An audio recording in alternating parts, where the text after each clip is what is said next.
hari ini bersama dengan Dr. Sugeng Priadi M.Hum ya, akan membahas tentang Babat Banyumas versi Wirdi Atmajan dan dinamika kebudayaan Banyumas. Sudah terhubung dengan kita, narasumber kita yaitu Bapak Sugeng Priadi. Halo, selamat malam Pak Sugeng. Selamat malam. Halo, selamat malam Pak Sugeng. Iya, selamat malam. Selamat malam. Gimana kabarnya Pak Sugeng? Alhamdulillah baik. Alhamdulillah baik ya. Iya. Mohon maaf ini kita agak telat hubunginya karena ada kesalahan teknis sepertinya Pak Sugeng ya. Iya, betul. Ya. Oke, baik.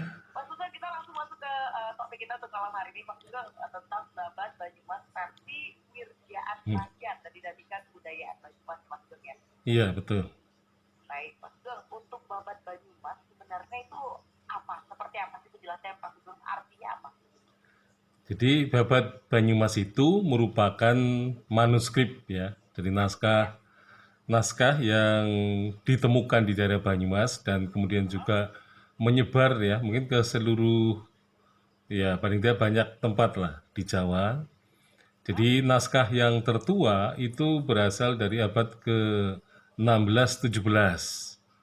Nah, kemudian juga bisa tetap berlangsung, artinya disalin-salin oleh banyak orang sehingga tradisinya itu hidup sampai sekarang. Nah, ini yang jadi Babat Banyumas itu isinya mengenai kisah sejarah yang ditulis oleh nenek moyang kita tentang tentang Banyumas ya sebagai suatu kesatuan kebudayaan dan sejarah yang dimulai dari abad ke-16 ya sampai sekarang, dan rupa-rupanya Babat itu mendapatkan tanggapan dari pembaca yang banyak sekali. Nah, sehingga kemudian naskahnya bisa eksis ya, ratusan buah itu ya, dan juga versi-versinya. Baik, berarti memang Babat Banyumas ini adalah karya sastra Pak Sugeng ya? Ya, ada yang mengatakan sebagai karya sastra di satu sisi, tetapi bisa juga karya sejarah di sisi lain. Oke, baik. Nah, kalau memang ini adalah karya-karya atau mungkin cerita sejarah yang awalnya itu adalah diterjemahkan oleh nenek moyang, Ya, dari zaman dulu sampai sekarang ini versinya tetap sama atau mungkin ada berbagai macam improvisasi setelah ini Pak Sugeng? ya, saya kira memang betul improvisasi benar-benar terlihat ya dari Ya, dinamika kebudayaan masyarakat Banyumas itu sendiri. baik. Karena ternyata bahwa setelah diteliti dengan serius itu ya, ditemukan ada 65 versi Babat Banyumas. Jadi suatu jumlah versi yang sangat besar dan saya kira tidak ada di tempat lain itu ya. Oke, berarti ini termasuk banyak sekali ya Pak Sugeng ya? Iya, betul. Oke, nah kalau versinya ini kita berkaca ke topik kita hari ini itu versi Wirdi Atmajan ya Pak Iya. Sugeng. Apakah ada versi-versi lain? Kalau versi Wirdi Atmajan ini versi yang seperti apa Pak Sugeng? Jadi versi Wiryatmaja ini ditulis ya berdasarkan pertanyaan. Jadi pertanyaan dari seorang pejabat ya yang pada waktu itu asisten residen Purwokerto. Jadi namanya WBD The Wolf van Vesterhout. Jadi orang mengatakan Van Vesterhout. Itu bertanya itu. Jadi Patih Wiryatmaja ini adalah merupakan patih baru di Kabupaten Purwokerto pada tahun 1879. Ya, dia ditanya oleh Van Vesterhout, ya, mengapa terjadi peristiwa keanehan, ya, menurut mereka aneh, karena apa? Bupati Banyumas diberhentikan, kemudian Bupati Purwokerto pindah ke Banyumas, sementara keturunan Bupati Banyumas pindah ke Purwokerto. Nah, jadi ada semacam menukar jabatan itu. Ya. Dan itu menurut orang Belanda itu merasa aneh ya. Nah, oleh karena itu Patih Wiryatmaja diperintahkan untuk menulis mengapa bisa terjadi seperti itu. Gitu. Dan memang dia akhirnya menjelaskan berdasarkan dari semua babat Banyumas yang ada dari zaman dahulu di Pak Sugeng maksudnya. Iya, jadi Patih Wiratmaja ini menyatakan kesaksiannya berdasarkan pertama adalah catatan orang-orang tua yang dia pernah baca, kemudian juga babat-babat yang juga pernah dia baca, dan juga berdasarkan penuturan lisan dari orang-orang tua yang hidup pada masa itu. Nah, sehingga kemudian Patih Wiratmaja itu menulis babat Banyumas sebagai jawaban ya terhadap pertanyaan dari Van Vesterode. Oke, kalau gitu saya penasaran nih Pak Sugeng. Berarti jawabannya apakah menjelaskan dari kedinamisan perpindahan posisi para pejabat tadi nih Pak Sugeng? Iya, betul. Seperti apa sih penjelasannya kalau boleh diceritakan sedikit? Iya, jadi begini, Bupati Banyumas Cakranegara kedua itu berselisih ya. Jadi berselisih dengan residen Banyumas atasannya. Jadi Kabupaten Banyumas itu kabupaten besar. Ya. Jadi kabupaten yang ya mungkin orang mengatakan kalau zaman dulu wedana bupati, tetapi karena dia merupakan bupati koordinator di ibu kota Karesidenan, maka yang mengawasi atau mitranya adalah seorang residen. Sementara Bupati Purwokerto, kabupaten kecil, maka yang mengawasi adalah asisten residen. Nah, jadi ketika Cakranegara kedua berselisih paham dengan residen Banyumas, maka dia kemudian mengundurkan diri. Jadi presidennya adalah Molenburg ya.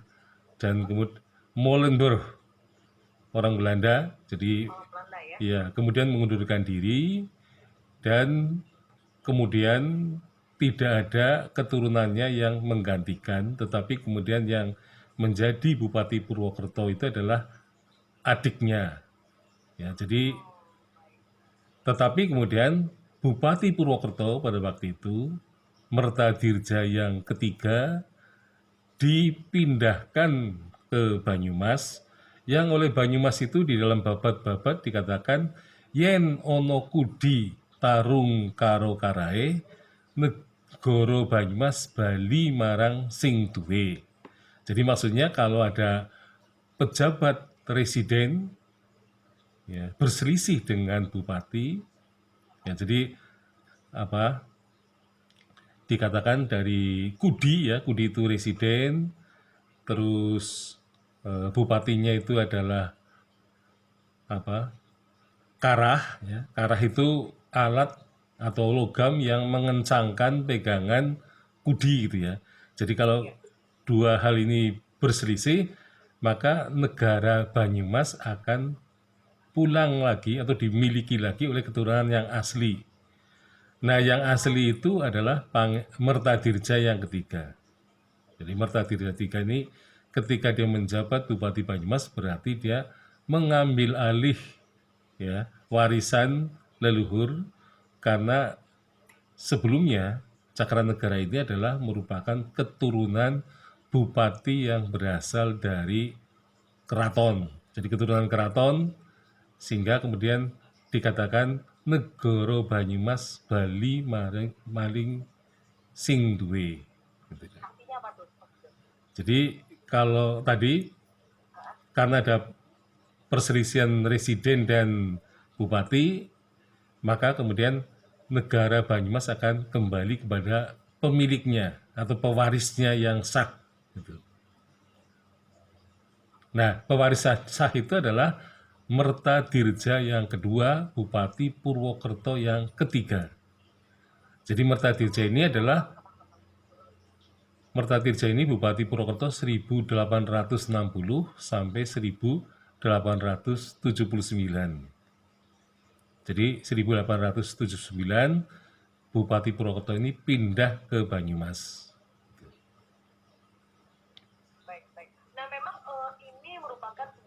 bahwa kalau di kalangan pejabat, ya pejabat yang kita anggap pejabat, ini merupakan sebuah macam tragedi juga ya Pak Sugeng ya? Iya, bisa juga begitu. Bisa dimasukkan tragedi. Nah, tapi kalau Iya, di Babat Banyumas, apakah ia hanya menceritakan kisah-kisah dari kalangan pejabat, atau ada lagi hal-hal lain yang termasuk dalam unsur-unsur yang terkandung di Babat Banyumas ini Pak? iya. Jadi Patih Wiratmaja ini memang termasuk seorang penulis yang agak lain, ya. Oke, lainnya Jadi kenapa Pak Sugeng? kelainannya itu beliau ini jarang sekali, bahkan mungkin sedikit sekali, bahkan mungkin tidak ada lah ya, Iya. menceritakan unsur-unsur mitologi, unsur-unsur legenda, dan juga dongeng. Jadi dalam babatnya ini, saya katakan ini bukan babat sebenarnya. Benar. Jadi Saya karena sepakat. Itu pikirannya tadi. jadi tidak ada unsur dongengnya, tidak ada unsur legendanya, tidak ada unsur mitologinya. Jadi dia sebenarnya bercerita apa adanya, seperti yang ia dengar, seperti yang ia baca, dan seperti yang disaksikan oleh orang-orang lain pada zamannya itu. Sehingga saya pernah mengatakan bahwa babat Wiratmaja ini adalah pseudo babat. Artinya bukan babat yang sesungguhnya, tetapi bisa disebut sebagai karya sejarah. Meskipun yang bersangkutan ya belum pernah belajar ilmu sejarah. Oh, baik, baik. Iya. Berarti memang untuk membahas, saya pikir untuk Babat Banyumas ini, Mas Sugeng juga merangkum cerita-cerita legenda dari terbentuknya Banyumas, Iya. ya, sampai sekarang gimana dinamika kebudayaan Banyumas yang berkembang sampai di zaman modern ini, gitu. Tapi ternyata ini berbeda ya, makanya mungkin agak versi dari Wiratmaja ini memang menjadi satu babat yang berbeda dari babat-babat yang lain ya, gitu Mas Sugeng ya. Iya, betul. Jadi keunikannya memang di situ. Nah, jadi memang ini Patih Wiratmaja ini benar-benar menunjukkan sebagai seorang yang rasional ya. Jadi artinya dia tidak begitu tertarik gitu menceritakan hal-hal yang berbau mitis, legendaris dan dongeng. Karena rupanya rupanya memang karyanya ini mirip-mirip dengan karya yang pernah ada pada masa sebelumnya, yaitu manuskrip Kalibening yang berasal dari abad 16-17. Itu juga tidak ada unsur mitologinya, legendarnya, dan juga dongengnya. Jadi memang pada suatu abad tertentu seringkali muncul kembali fenomena seperti itu. Nah, kalau di dalam masa Jawa kuno, itu contoh yang paling jelas misalnya adalah Prapanca. Jadi Prapanca itu menulis Negara Kertagama sebagai kesaksian sejarah pada zaman kejayaan Raja Hayam Wuruk. Jadi ini termasuk juga pengikut Prapanca itu tidak ada. Pengikut Wiratmaja juga sedikit gitu ya. Jadi bisa dikatakan bahwa Patih Wirya ini memang sebagai seorang yang rasional karena beliau juga seorang ekonom gitu ya. Dalam sejarah beliau disebut sebagai pendiri Bank Rakyat Indonesia. Baik. Jadi beliau seorang bankir ya, seorang ahli Ya, bankir, perbankan itu kan. itu juga akan menunjukkan seperti apa pemikiran yang dihasilkan dari kepalanya gitu ya Pak Sugeng. Iya, betul. Jadi beliau itu orang yang berpikir sangat efisien dan sangat efektif karena pada masanya dia mendapati bahwa masyarakat Purwokerto ini banyak yang terlilit utang, terutama apa istilahnya ya para rentenir itu ya. Karena orang Purwokerto ini termasuk orang yang apa ya sikap konsumeristisnya tinggi sekali. Jadi Baik, baik, baik. ya, sehingga mereka sering terlilit utang sangat banyak ya, sehingga perlu ditolong oleh Patih Purwokerto ini. Oke, tapi saya penasaran sedikit nih Pak Sugeng. Kalau boleh kita lihat ke keadaan zaman sekarang, Iya, apakah memang kalau kita berangkat dari versi We Are Maja ya, Iya, apakah memang itu benar-benar menggambarkan karakter dari orang-orang Purwokerto sampai sekarang? iya. Apakah benar itu maksudnya? Memang orang Purwokerto itu adalah saya katakan sebagai Ya. orang yang mengada-ada gitu ya. Jadi Ada gimana nih Mas Sugeng? jadi tidak sederhana lah ya. Jadi Oke, memang gaya hidup orang Purwokerto itu sering mengada-ada, sering diada-adakan, sering dihebat-hebatkan. Padahal sebenarnya kalau hidup sederhana, ya mestinya ya gaya hidup mereka sederhana. Sebenarnya mereka bisa hidup tenang gitu ya. Ini. Makanya kota Purwokerto kan dikatakan sebagai kota yang agak kemerungsung.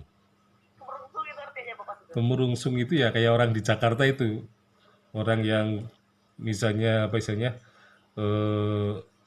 Hedon kah maksudnya? ya hedon juga, Hedon ya, ha? dan kemudian sikap hidupnya itu kemerungsung itu artinya apa ya? Artinya mereka ini wah jumpalitan itu ya. Gitu ya. Ya jumpalitan itu. Jadi mereka wah ingin hidup eksis seperti di kota-kota besar itu. Tapi ini sebenarnya juga menunjukkan bahwa orang Purwokerto atau Banyumas itu kalau pergi ke luar daerahnya, mereka bisa eksis juga gitu karena bisa menyesuaikan keadaan mereka di sini dan keadaan mereka di luar.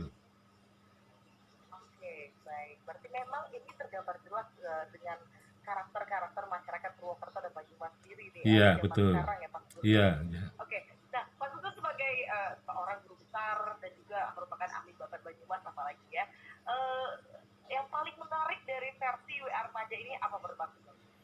Jadi saya katakan bahwa versi Wiryatmaja ini bukan karya sastra. Ya, jadi kalau kita berdebat, ini sebenarnya Patih Wiratmaja menciptakan babat baru, meskipun dengan gaya yang lama ya. Jadi gaya lama seperti itu pernah terjadi itu. Jadi abad 16-17 orang Banyumas telah menceritakan babat tanpa mitologi, tanpa legenda dan dongeng, sehingga saya katakan sebagai pseudo babat atau babat yang tidak sungguh-sungguh atau babat semu gitu ya. Jadi babat semu itu artinya ya sejarah sebenarnya. Maksudnya itu. Berarti memang eh, versi lama tapi dengan gaya penulisannya mungkin berbeda sedikit gitu ya Pak Iya, Sugeng ya? iya betul. Oke, nah untuk sekarang, Sugeng, apakah anak-anak muda sekarang atau mungkin masyarakat-masyarakat Purwokerto ini masih pedulikah dengan istilah babat Banyumas atau mungkin seperti apa nih di kalangan masyarakat babat Banyumas ini eksistensinya gimana? Ya, kelihatannya sih memang ada perubahan itu ya. Jadi semenjak tahun 1990-an itu kelihatannya semakin menurun generasi baru untuk mendalami babat Banyumas karena di samping karena faktor ya tulisannya, jadi tulisannya Jawa, bahasanya Jawa, sehingga Asalnya Jawa berarti Mas Sugeng ya? tulisan Jawa, Oh, tulisan Jawa, bahasa Jawa, sehingga memerlukan keterampilan tambahan untuk bisa untuk memahami. memahami isinya. Nah, tetapi kemudian memang untuk belajar bahasa Jawa memang harus ada semacam keseriusan juga. Jadi memerlukan energi baru juga dan juga perlu ada semacam alih aksara dari tulisan Jawa ke tulisan Latin, tetapi itu tidak cukup gitu ya, harus ditambah dengan alih bahasa. Jadi supaya generasi muda itu bisa membaca apa isi dari karya itu. Baik, berarti memang para ahli bahasa ini belum terlalu concern untuk menerjemahkan babat Banyumas ataupun babat-babat yang lain nih Pak Sugeng ya, supaya mungkin bisa lebih dipahami oleh generasi muda Iya, sekarang iya, atau mungkin betul. orang-orang modern sekarang nih Pak Sugeng ya. Iya, betul. Jadi memang pada masa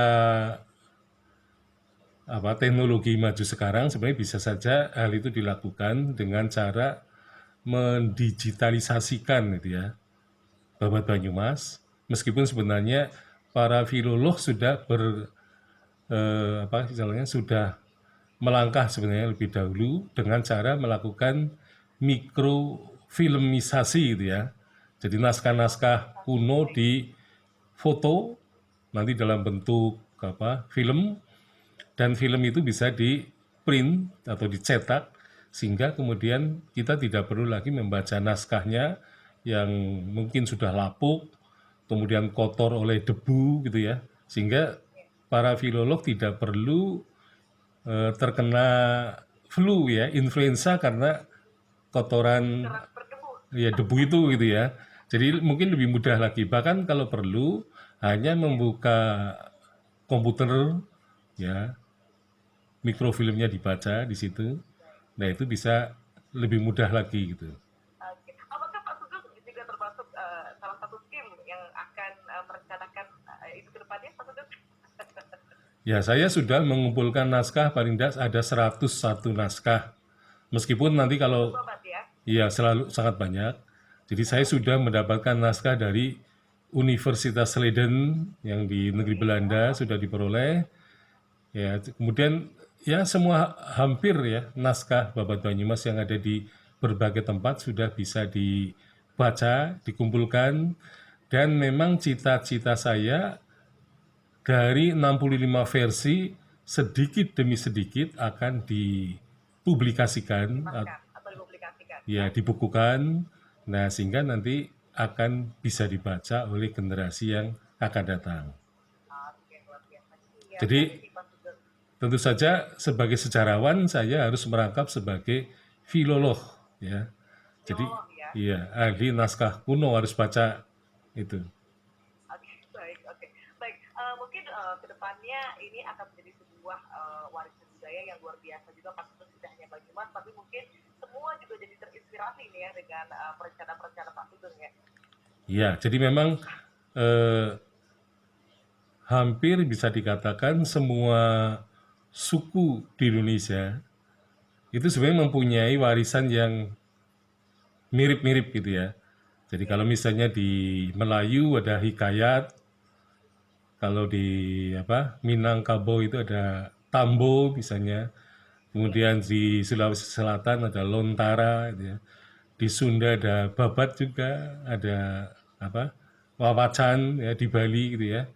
Nah ini sebenarnya masyarakat Indonesia tempo dulu, terutama masyarakat tribal ya, masyarakat kesukuan, itu mempunyai warisan yang sebenarnya sangat kaya bagi apa bagi bangsa Indonesia gitu ya. Nah, kita cukup berbangga dengan Ila Galigo misalnya, negara kertagama sudah diakui dan kemudian yang terakhir Babat Diponegoro sudah ditetapkan oleh UNESCO sebagai warisan Memory of the World ya. Jadi ini termasuk ke mungkin bisa saja Babat Banyumas suatu saat diusulkan sebagai salah satu warisan ingatan atau memori dunia. Ya. Baik, oke, sekali. Terakhir Pak Sugeng, karena kita dibatasi waktu juga, harapan Pak Sugeng sebagai seorang ahli babat dan juga ahli sejarah khususnya Banyumas, kedepannya untuk generasi muda apa Pak Sugeng? Ya, di kemudian hari memang penerbitan Babat Banyumas harus dilakukan secara terus-menerus karena terjadi jarak yang sangat jauh antara masyarakat umum dan juga awam terhadap babat. Nah ini perlu ada jarak diperdekat itu dengan penerbitan-penerbitan itu. Meskipun ya kami sangat terbatas, tetapi saya mencoba untuk bekerja secara terus-menerus gitu ya. Dan mungkin sudah ada beberapa naskah buku yang sudah siap untuk diterbitkan pada masa yang akan datang. Karena kita harus memperkenalkannya terutama kepada generasi yang lebih muda gitu. Baik, kalau gitu Pak Sugeng, terima kasih. Ditunggu untuk karya-karya dan juga jebolan-jebolan barunya terkait dengan sejarah-sejarah Banyumas, Pak Sugeng. Ya, Baik, kalau gitu terima kasih banyak sudah gabung di Promot FM Jakarta untuk malam hari ini. Selamat malam Pak Sugeng. ya. Terima kasih. Selamat malam. Assalamualaikum warahmatullahi wabarakatuh.